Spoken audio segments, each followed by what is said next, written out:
My dear students, I welcome you all. Today's topic is phrasal prepositions and verbs. Verb એટલે ક્રિયાપદ અને preposition એટલે on, of, four, two આના જેવા જે શબ્દો છે અહીંયા શબ્દ સમૂહવાળું ક્રિયાપદ એટલે કે માની લો કે લુક એ ક્રિયાપદ છે અને ફોર FOR એ પ્રેપોઝિશન છે. આ બંનેને ભેગા કરીએ લુક ફોર તો એક નવા શબ્દ સમૂહવાળું ક્રિયાપદ બને છે. એનો અર્થ પણ અલગ છે. લુક ફોર એટલે શોધવું, લુક આફ્ટર એટલે સંભાળ રાખવી. તો અહીંયા આપણે એવા કેટલાક ફ્રેઝલ પ્રેપોઝિશન્સ એન્ડ વર્બ્સ જોવાના છે. પહેલું છે ઇન્સ્ટેડ ઓફ, એકના બદલે બીજું. આવો જ્યારે આપણે અર્થ સાથે વાક્ય બનાવવું હોય ત્યારે ઇન્સ્ટેડ ઓફનો ઉપયોગ થાય છે. The students boat guides instead of text books. અહીંયા બે વસ્તુ છે, ટેક્સ્ટ બુક અને ગાઈડ. તો વિદ્યાર્થીઓ ટેક્સ્ટ બુકના બદલે ગાઈડ ખરીદે છે. તો આના બદલે આ, ખરેખર ટેક્સ્ટ બુક ખરીદવાની છે પણ ટેક્સ્ટ બુકના બદલે ગાઈડ ખરીદે છે. બરાબર. They use electric cars instead of petrol cars. તેઓ પેટ્રોલ કારના બદલે ઇલેક્ટ્રિક કારનો ઉપયોગ કરે છે. તો આ રીતે ઇન્સ્ટેડ ઓફનો ઉપયોગ થાય છે. બીજું છે ઇન્સ્પાઇટ ઓફ. તેનો અર્થ છે એમ હોવા છતાં પણ. કોઈ પરિસ્થિતિમાં આપણે કહીએ કે આમ હોવા છતાં પણ, એવું વિપરીત હોવા છતાં પણ કોઈ વ્યક્તિએ આવું કાર્ય કરી બતાવ્યું. વાક્ય જોઈએ. In spite of his illness Amit went to office. Illness એટલે બીમારી. તેની બીમારી હોવા છતાં પણ Amit went to office, Amit office ગયો. અહીંયા ઇન્સ્પાઇટ ઓફ પછી હી હોય તો હિઝ મુકાય, શી હોય તો હર મુકાય. આ ખાસ ધ્યાન રાખવાનું છે. બરાબર. He got the job in spite of his poor educational record. તેને નોકરી મળી ગઈ. in spite of his poor educational record. તેનો શૈક્ષણિક રેકોર્ડ નબળો હોવા છતાં પણ તેને નોકરી મળી ગઈ. તો આ રીતે કોઈ વિરોધાભાસી બાબત અથવા વિપરીત પરિસ્થિતિ હોવા છતાં એનું પરિણામ કંઈક અલગ દર્શાવવું હોય ત્યારે આપણે આનો ઉપયોગ કરીએ છીએ. આગળનું ક્રિયાપદ છે ઓવિંગ ટુ. આ કારણ દર્શક છે કે ભાઈ ને કારણે આવું પરિણામ પ્રાપ્ત થયું. કોઈ પણ બાબતનું પરિણામ જ્યારે બને તો પછી એમ કે ભાઈ આવું થયું તો કેમ થયું, તો એ કારણ બતાવવા માટે આનો ઉપયોગ કરીએ છીએ. કારણ દર્શક તરીકે ઘણા બધા આવા વર્બ્સ છે. એમાંનું એક છે આ ઓવિંગ ટુ ફાઇનાન્શિયલ પ્રોબ્લેમ્સ. આર્થિક મુશ્કેલીઓને કારણે the factory project will not continue. ફેક્ટરીનો પ્રોજેક્ટ ચાલુ રાખવામાં આવશે નહીં.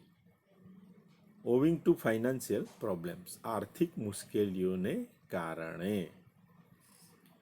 વિપુલ ડીડ નોટ એટેન્ડ મીટિંગ, વિપુલે મીટિંગમાં હાજરી આપી નહીં. ઓઇંગ ટુ હેડેક, કેમ ના આપી? ઓઇંગ ટુ હેડેક, હેડેક એટલે માથાનો દુખાવો. માથામાં દુખતું હોવાને કારણે વિપુલે મીટિંગમાં હાજરી આપી નહોતી. એટલે આ રીતે આનો ઉપયોગ થાય છે. ડ્યુ ટુ, આ પણ કારણ દર્શક છે. Paresh is physically fit due to regular exercise. Paresh શારીરિક રીતે તંદુરસ્ત છે એનું આપણે કારણ જણાવીએ છીએ ડ્યુ ટુ દ્વારા, કે ડ્યુ ટુ રેગ્યુલર એક્સરસાઇઝ, નિયમિત એક્સરસાઇઝને કારણે. એ નિયમિત એક્સરસાઇઝ કરે છે એટલે એકદમ શારીરિક રીતે તંદુરસ્ત છે. Due to bad weather they cancelled picnic. ખરાબ હવામાનને કારણે તેઓએ પોતાની પિકનિક રદ કરી. હવામાન ખરાબ હતું, ડ્યુ ટુ બેડ વેધર, તો ખરાબ હવામાનને કારણે પિકનિક જવું હતું પણ હવામાન ખરાબ હતું એને કારણે રદ કર્યું. તો આ રીતે ડ્યુ ટુનો ઉપયોગ થાય છે. વિથ અ વ્યૂ ટુ, આ શબ્દ હેતુ દર્શાવે છે.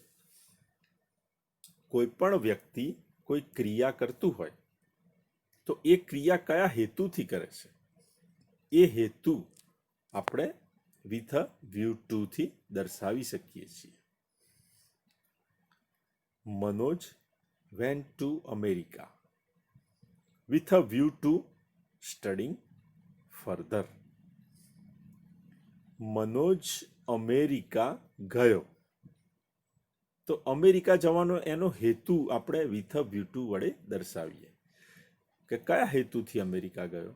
With a view two studying further, આગળ અભ્યાસ કરવાના હેતુથી મનોજ અમેરિકા ગયો. અમેરિકા જવાનો હેતુ શું હતો? ત્યાં જઈને અહીંયા જેટલું ભણ્યો છે એનાથી આગળ અભ્યાસ કરવો. વિથ અ વ્યૂ ટુ પછી જે ક્રિયાપદ મૂકીએ છીએ એને આઈએનજી લગાવવાનું છે. અહીંયા સ્ટડીંગ લખ્યું છે, જુઓ આઈએનજી લગાવ્યું છે, આ ધ્યાન રાખજો. ધે મેટ ધ કલેક્ટર, તેઓ કલેક્ટરને મળ્યા. તો કેમ મળ્યા? કલેક્ટર તો બહુ જવાબદાર વ્યક્તિ છે, એની જોડે આપણે ખાલી ટાઈમ પાસ કરવા ના બેસાય, બરાબર ને? આખા જિલ્લાનો એ વડો છે, તો કોઈ હેતુ હોય તો જ એને મળવા જવાય. They met the collector with a view to getting some help. એમને કોઈ મદદની જરૂર હતી કોઈ બાબતે, તો એ એટલા માટે એ હેતુથી કલેક્ટરને મળ્યા. With a view to getting some help. અહીંયા વિથ અ વ્યૂ ટુ એ હેતુ બતાવે છે કે મદદના હેતુથી તેઓ કલેક્ટરને મળ્યા. અહીંયા વિથ અ વ્યૂ ટુ પછી આપણે ગેટને આઈએનજી લગાવ્યું છે, બરાબર? ગેટિંગ એટલે વિથ અ વ્યૂ ટુ પછી જે ક્રિયાપદ વાપરીએ તેને આપણે આઈએનજી લગાવવાનું છે. છઠ્ઠું છે બીકોઝ ઓફ. આ પણ કારણ દર્શક છે. કારણ બતાવે છે કે કોઈ પણ ક્રિયા થઈ અથવા કોઈ પણ પ્રકારનું પરિણામ મળ્યું તો એનું શું કારણ હતું, બરાબર? બીકોઝ એટલે કારણ કે, અને બીકોઝ ઓફ એટલે ને કારણે. એટલે વાક્ય રચના એ પ્રમાણે ગોઠવવી પડે. They lost the contract because of indecision. તેઓએ કોન્ટ્રાક્ટ ગુમાવ્યો. કોઈ કોન્ટ્રાક્ટ કરવાનો હોય વેપારની અંદર, બરાબર, તો તેઓએ કોન્ટ્રાક્ટ ગુમાવ્યો તો શેને કારણે ગુમાવ્યો? Because of ઇનડિસિઝન. ડિસિઝન એટલે નિર્ણય લેવો ને ઇનડિસિઝન એટલે નિર્ણય લઈ શક્યા નહીં. તો નિર્ણય ના લઈ શક્યા એને કારણે તેઓએ કોન્ટ્રાક્ટ ગુમાવ્યો. સમયસર ડિસિઝન ના લઈ શકીએ, બરાબર, તો ઇનડિસિઝન કહેવાય. બીકોઝ ઓફ હિઝ હાર્ડવર્ક, તેની ખૂબ જ મહેનતને કારણે Mitesh became an officer. Mitesh officer બન્યો, બરાબર. તો મિતેશ ઓફિસર બન્યો એનું કારણ શું છે? તો કે તેનું ખૂબ જ મહેનત કરી, એટલે તો તેની ખૂબ જ મહેનતને કારણે મિતેશ ઓફિસર બન્યો, બરાબર. એટલે વાક્યની વચ્ચે પણ આને વાપરી શકીએ છીએ અને વાક્યની શરૂઆતમાં. આપણે બંને એક્ઝામ્પલ એ રીતના જોયા. નેક્સ્ટ છે ઓન એકાઉન્ટ ઓફ. આ પણ કારણ દર્શક છે, બરાબર. એટલે મેં કહ્યું ને ઘણા બધા જે વર્બ્સ છે કારણ દર્શક છે. They can not enjoy the picnic. તેઓ પિકનિકનો આનંદ માણી શક્યા નહીં.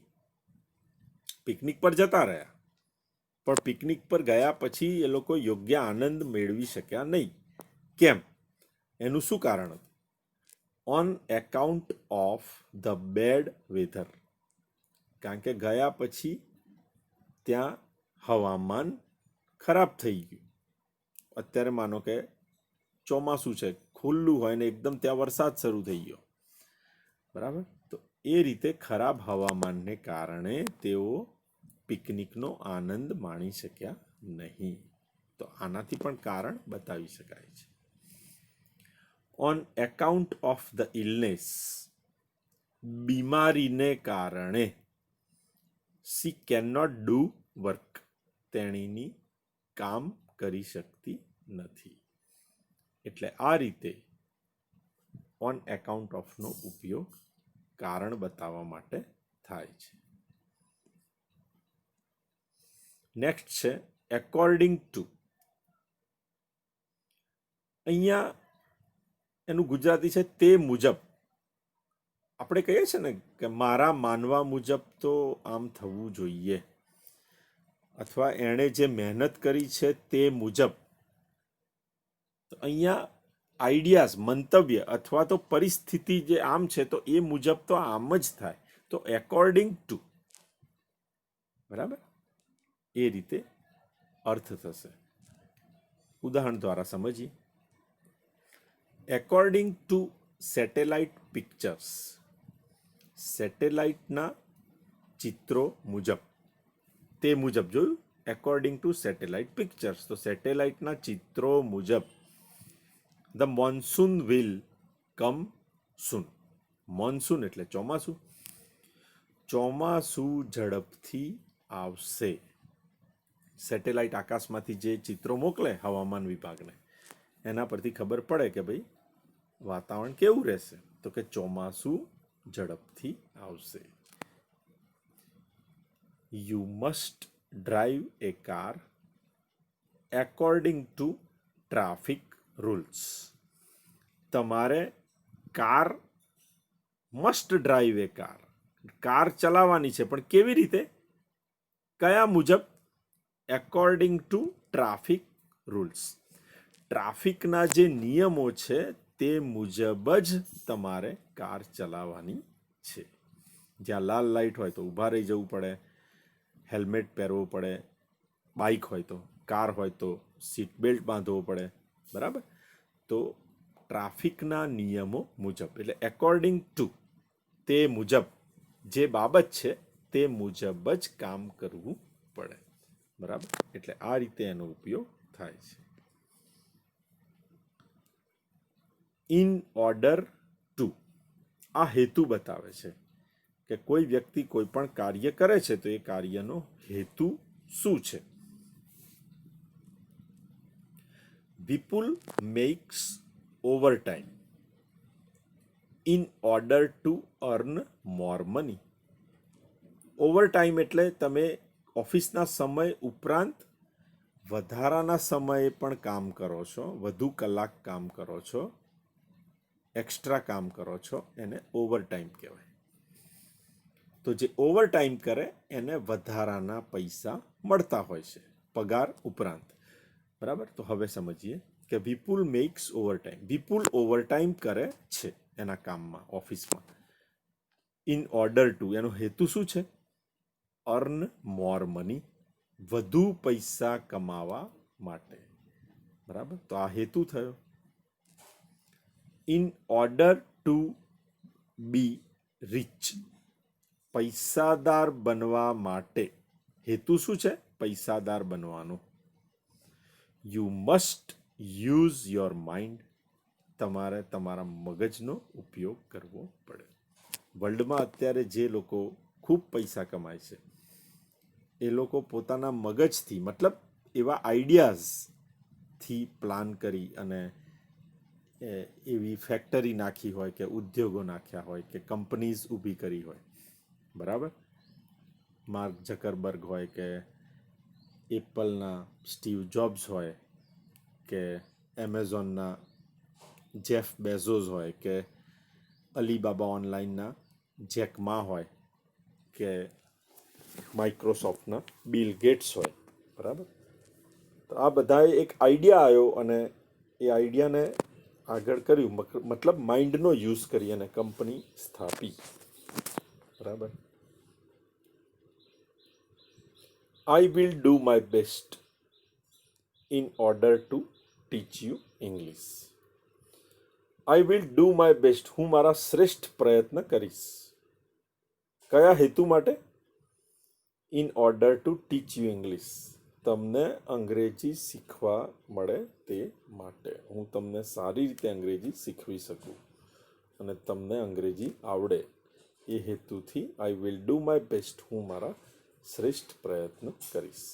એટલે આ રીતે હેતુ દર્શાવવા માટે પણ આનો ઉપયોગ થાય છે.